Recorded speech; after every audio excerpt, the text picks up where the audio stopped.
Good morning. My name is Shane Seal with Seal's Family Farm here in Mount Herman, Louisiana. This morning I want to go over with y'all some custom-made breeder cages that we have made here on the farm.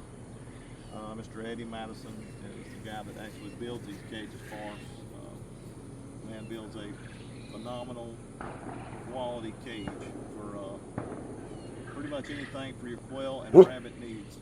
He does the breeder cages, he does grow out cages, inserts for pallet brooders, cages with egg rollers, and numerous numbers of rabbit cages.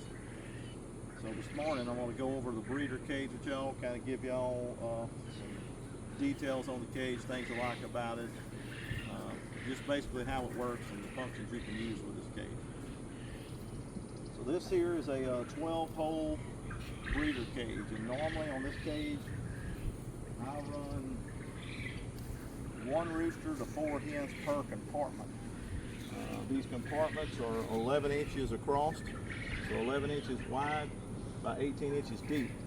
They have a 6-inch egg roller on them. Of course, Mr. Eddie, when he builds these cages, he pretty much puts the watering system on there as a set price for the cages. He'll put the watering system on them. He could put feeders on them if you'd like. Of course, they'd have to go in the back. There's not a lot of room here, as you can see on these doors. They're like spring-loaded doors on these cages. Nothing is opening this thing, for sure. And then again, like the quality the man puts into the cages. I mean, here you can see he puts numerous rings on there to hold these things together. They're stainless rings.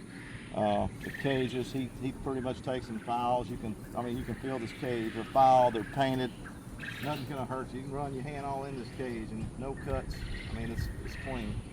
But like I say, we run a 1 to 4 ratio in these, sometimes 1 to 3, depending on the size of your birds. We have some pretty good sized jumbo birds, so sometimes I can't put the 3 hens and a rooster to where they're comfortable. The little automatic watering system, of course, they're cup water. Mr. Eddie leaves, I don't know what this is, probably at least 10 foot of holes on this thing. Yeah, I'd say that's 10 foot of holes to hook to your next pen if you want to daisy chain them or hook them to a pressure regulator. On this end of the pen, of course, he has little brass valves. You can hook your next pen to it.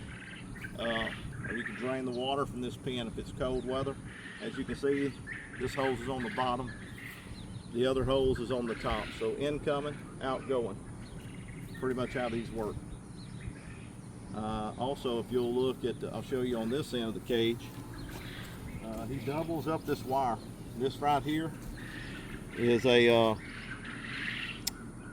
think this is a 1/4 by 1 or 1/2 by 1 end on this pin, and I mean, he doubles this up, so this thing is like super sturdy, super sturdy. Of course, we put the thing on a wagon to make it easier for us to move it around. I mean, you can pull this pin anywhere. This is one of the wagons we use, and of course you can get these at Harbor Freight. We also use a green garden wagon on probably 90% of them, and it fits perfectly in there. We use these poop trays here from AutoZone, and there's the information on them. They're a 22 by 22 poop tray. What I like about them, they're super sturdy. I mean, this thing is solid, and it's easy to handle. I hope it's even got little indented grips to hold the tray with. But, I mean, they're made for oil, so I'm trying to keep it from spilling them. They slide right in the cage. And one thing I do want to show you, if folks can get on this side, is normally with this tray, I'll slide it in right behind the water hose here, if you can see. So that way, if for some reason, if you can look up here, bud, if this water was to leak, the water is going to go all the way through the cage and go to the ground if it needs to. And the thing I do like is on the back of this cage, and we'll move this water off.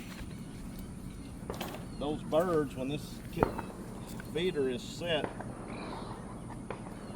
it leaves a little trough here in the back of these, and as you can see on this feeder, any spillage from this feeder, and of course we use a trough style feeder. You can either get these from Stephen Otter, or I think Winona Ranch even sells this feeder. But anyway, you can fill these feeders. They eat out of them really well. Any waste will fall here. The birds will actually stick their head through this 1x2 hole and eat any leftover off this tray. And I do like that. That's a little added value. You don't have a lot of waste on these. Another thing I do like is, hope if you can get here to the back, you can take one feeder and split 2 pens. So this one feeder will feed both of these pens, 2 breeder pens. And then of course this is a Winona water. You can do the same thing here. They fit right on there. If you wanted additional waters, you can add those too. So now the only thing that I don't like about this is if this thing was to overflow, it's going to go right into your truck. And I prefer the little cup water on. They actually do pretty well with them. But for some reason, if you want more water space, you can actually put these on. In the front of the cage, you really... Alright guys, we had to stop earlier. We had somebody show up at the farm looking for quails.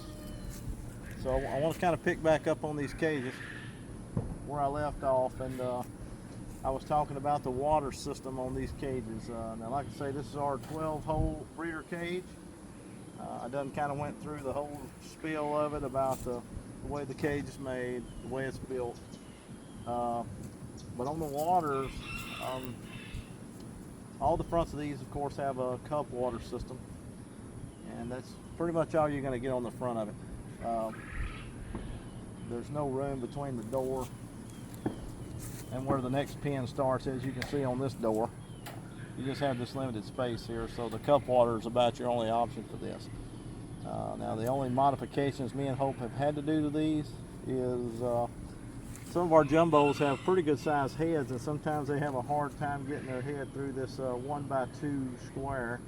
So we would take and pull these two here together and pull these two together, and what it does, it leaves a hole here in the center that's big enough for them to put their head through and drink out the cup water. Another modification that we've had to do to the pen, sometimes the birds will try to stick their head up under this little hole and they get bored and they'll flip this water from the bottom, they'll knock it up. So on the back of this thing there's a little nut that screws them and holds them on. Hope made some laminate paper, probably about the size of a business card, and punched a hole in it. We put it on the inside of the pen. It hangs down here and it stops them from putting their head under and hitting the cup, and which in turn stops the Roscoe, in turn stops the water from dripping out of them. But that's been pretty much it as far as any kind of modifications we did to the pen. Everything else on the pen works pretty good. Anyway, I just wanted to share with y'all a little bit on these breeder cages that we use here on our farm. They work great, and of course, like I say, they're mobile with the wagon, and you can move these things around pretty much anywhere you want to go. And the bladder system farm, of course, with a hose is set on the top. You can put a Rubbermaid container up here, 5-gallon bucket. Of course, we use pressure regulator and a water hose when we normally use them, but if we have to move them around, we'll use a bladder system. If y'all are lucky enough, it comes with a guard dog so that nothing gets your quails. No, he's worthless. He wants to stay with us all the time no matter what we're doing. But anyway, I just wanted to share a few things on the cage. If y'all have any more questions, y'all can reach out to us. I'm willing to answer any questions you may have on these cages. Like I said, we have Mr. Eddie Madison that builds these cages for us. He does a great job. Anyway, I just want to take time to share that with y'all. Thank y'all for joining us today. If you have any questions, reach out to us. And I will add Mr. Eddie's business card with his contact information at the end of this video. Please like and subscribe and follow us on Facebook And YouTube. And YouTube.